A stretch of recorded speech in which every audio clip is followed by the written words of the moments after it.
Is it working? Yeah. Okay, there you go. What up, guys? Long run Sunday as always. I think today we're gonna hit 15. So last week we did 13 miles, and we're gonna slowly start bumping it up. Especially since I'm gonna do this challenge, I'm gonna hit the mileage, but we have to keep the weight on. So I just gotta start eating even more than I already do now.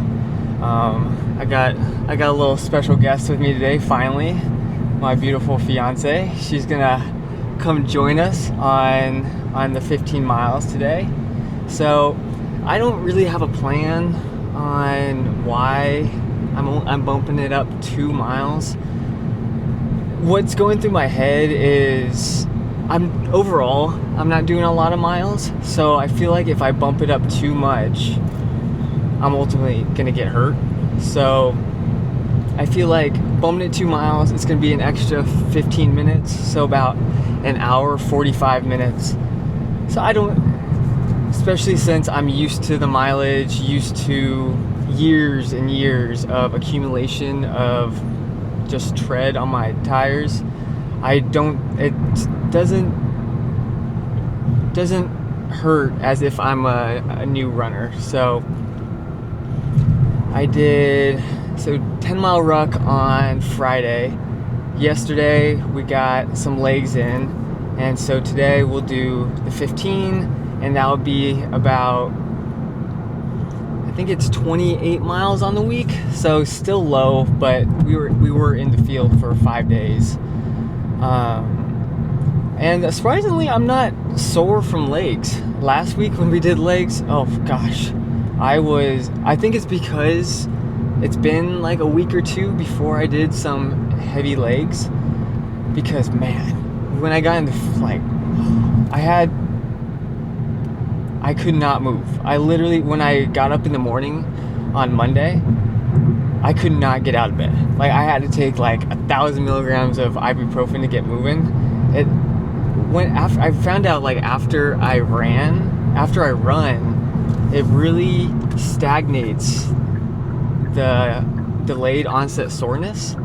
So like, the more I run after that kind of lift, it pretty much just pushes back the soreness until it just accumulates too much. So it wasn't until I've read that usually 2 days after you really feel the onset soreness, but this time it was like day 3, day 4, and man, waking up in the field on Tuesday, I could not move. And anyways, but yeah, but this week, surprisingly, no soreness. Maybe it's because I ran, so yes, so maybe it's delaying the onset soreness again, but I mean, I'll take it. I got 15, no soreness. We'll see how poppy my legs are today, but I think it'd be a good one. We got the nice speed suit today. We'll see if it's warm, I'll put it all on, but if it's quite cold today, so we'll see what we do. I might just do the bottoms. Hopefully it's nice and comfortable. This is gonna be the first time I've ever worn it. Maybe it's a little goofy for a long run because it's a race suit, but I don't know. Maybe I'll like it. If I like it, I'll keep wearing it because I don't care. I just want to be comfortable really when I do these long runs. Then for the feeling, I got a 50-gram gel. I think it's in the back. It's okay though. And then I preloaded some sodium, 1,000 milligrams of sodium, to help with the dehydration, help with my muscle function. And so we're still working on fat oxidation, so we're not relying on too much carbs. So basically, like I said before, I want my body to get used to burning fat more than burning carbs. If I was gonna overdo on carbs, so let's say I'm taking 90, 100, 120 grams per hour, my body would then get used to me replenishing it with carbs. And the reason I'm not doing that is because once I go to Ranger School, I'm gonna be starved. So it's gonna rely on pretty much the last of the fat I have, because I'm not able to replenish the carbs while I'm at Ranger School, especially when I'm doing hard and exerting my body to the limits. So right now, I want to teach it to start using the fats and not so much be reliant on the carbs that I give it every single run. One note I did want to bring up, I wish I could get more sleep, especially as I'm training more. Like, I really feel the effects of it. So I've done so many like hard, like crucible events now where it's like 6, 7, 8+ hour events where I'm like really exerting myself over time. And I can feel when my hormones are like not aligned, because it's either the hunger is off, your sleep is off, or your mood. So when I could tell, like, let's say I did the Norwegian foot march, or I just came back from the field, like the very first day, like you're exhausted, like you're so tired and depleted, but you can't sleep. Like you're staying up late, and it gets to you. And then the next day, where you could really notice it, is like, oh, finally I can go to sleep. And then you're up every like 30 minutes on the hour. And so I found out that like when my circadian rhythms are very out of whack is when my hormones are usually just not replenished. Is not the word, because I don't know the scientific language enough for it. But I know when I'm either like extremely hungry or not hungry at all after these kinds of events, I can tell when I'm just out of sync. And so pretty much to get back into the rhythm is really just focusing on the nutrition, focusing on staying consistent when I sleep. So maybe I can't sleep very well, but as long as I get to bed at a certain time and wake up at a certain time every day, I feel like it helps my body get back into rhythm and get back into the swing of things. Also, another thing I've realized is active recovery is so underrated, especially when you do something like really, really exerting. Because if you just like sit on a couch like a potato and you just eat potato chips all day, like your body's not going to recover. Your lactic acid is going to stagnate, your muscles are going to stiffen up, and your joints and you're just going to be all sore and tight. And honestly, it also doesn't help your cognitive functions. Like if you're inside, you don't see the sun, you don't get the vitamin D, like you're just gonna be like in a fog all day. But if you get that active recovery, nice and easy, spin on the bike, nice walk outside, or even if you're an experienced runner, just like a super light jog, honestly, it's like, it makes, for me personally, it's made the world of a difference, because I'm very injury prone. And so I found this is like one of the huge aspects of doing something active recovery after these hard events. But yeah, I feel like I always get on my soapbox, but I just wanted to spit that out. How would you do that in the field though? Like recover? So in the field, it's hard. There's nothing you can do while you're in the field. The only thing you could do while you're in the field is make sure you continue taking the fluids, right? Like trying to get as much water and sodium and electrolytes you can get in, and eating your whole emery, right? Because if you don't eat your whole emery, yes, it tastes like ass, but it's still calories. I'm telling you, calories is number one. If you get your calories in, it's better than if you're under fueling and not hitting your macros. But still, number one is calories. And so pairing with the MREs, like it helps me taking a whole bunch of snacks, right? Yes, candy, beef jerky, trail mix. This is super easy ways to get these calories, and it just helps you stay on schedule and pretty much takes away a limiter. Because when you're in a field, you can't do anything about the end result, but what you can do is manage the things that you can, what you can handle. So you can handle the food you take in, you can handle the fluids you take in. Maybe you can't sleep on time because you're out running missions or you're out rucking or any kind of stuff like that. So you pretty much just have to control what you can control. But yeah, let's get into it. We got 15 miles and then we'll rip it. Let's go.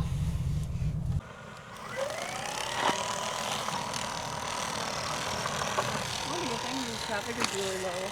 Yeah, it's nice. It's kind of so big for on-stage, I feel like. So cool. It's like fascinating. I'm not going to eat.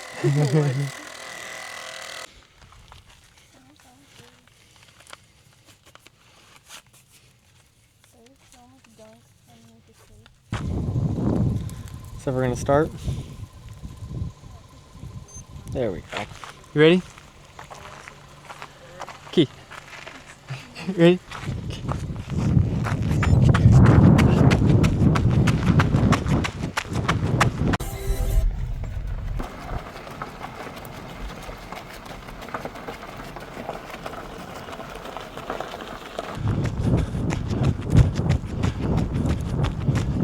Whew. The best way to handle these long runs, or at least mentally handle these long runs, is not to think about how long it is, honestly. If you have people to run with, then you could just like chat with them the whole time, shoot the shit. I mean, if you're by yourself, best thing I could recommend is headphones. Because man, if you didn't have headphones, you just grind it out 15 miles. Hey, all for you. I could do, any of us could do that, right? But like over long term, can you do that? Me, no. Do too much mileage. Do too many silent runs. A lot of influencers are like, I love the solitude. I love this. I really find myself in these runs. Dude, just do it. Get some music, pop some music on, put some headphones on, do your best to zone out. That's it. That's all you gotta do. 1 mile at a time. 1 mile.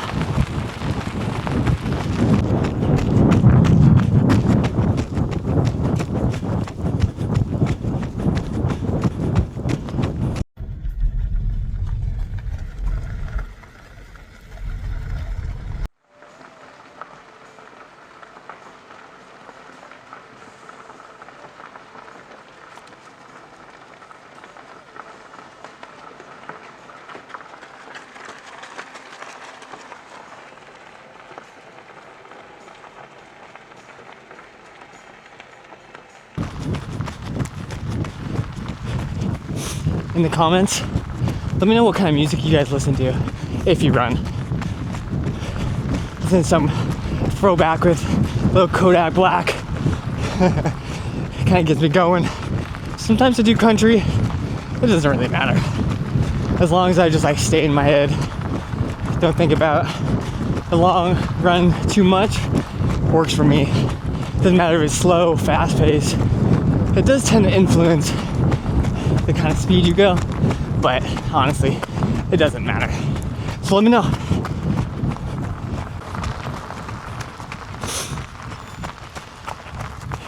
Ooh, 1 hour and 9 miles. Time to refuel. Let's get to the top of this hill. Woo. Fuel. Gel.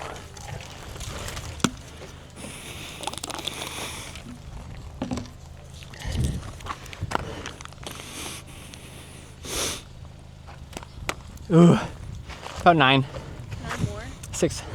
I'm at 9.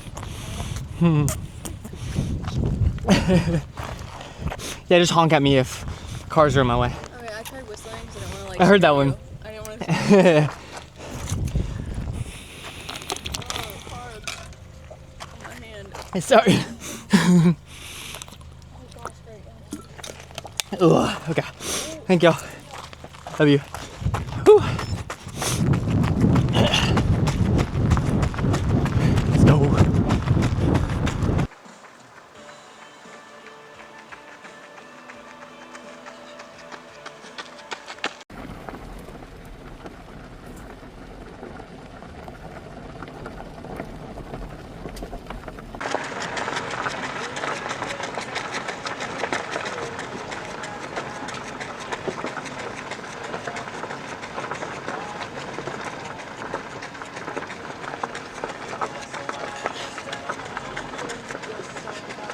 How's the suit look?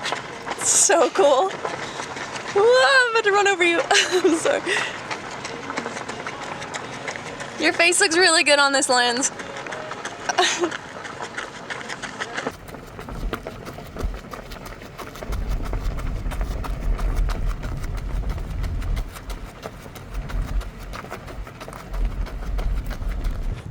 Oh. 15. Oh, God. Ugh. Ugh.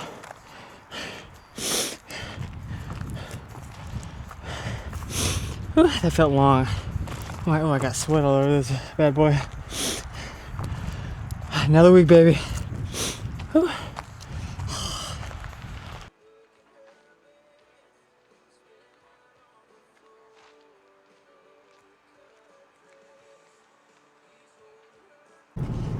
Whew. That was a long one today. I felt actually pretty good until like mile 9 when I refueled. So I stopped, lost all my momentum, but I needed to refuel. And then the last 6 were just, that was a grind. The weather is very nice though. The weather is very nice. Man, overall, another week in the books. Another only 3-day training week, but it's all right. We made the most of what I had, and we just gotta keep clicking off the weeks. I get off the field. I think it's Thursday afternoon next week, so I'll have another video coming out next Thursday, and don't know what it is yet. Probably arms or legs. We'll see. We'll see how the legs hold up after the field again. But yeah, we're doing good. When you're running and rucking like this, I've found that you gotta be careful with the hip flexors. Once you're rucking a lot with your weight, your hip flexors take a lot of the brunt. Same with your calves. And so the more strength training you do on your hip flexors, your calves, and a lot of single leg exercises, the better and more healthy your runs will go, combining it with your rucks. But that's just my opinion. That's what I have found from rucking and running so much.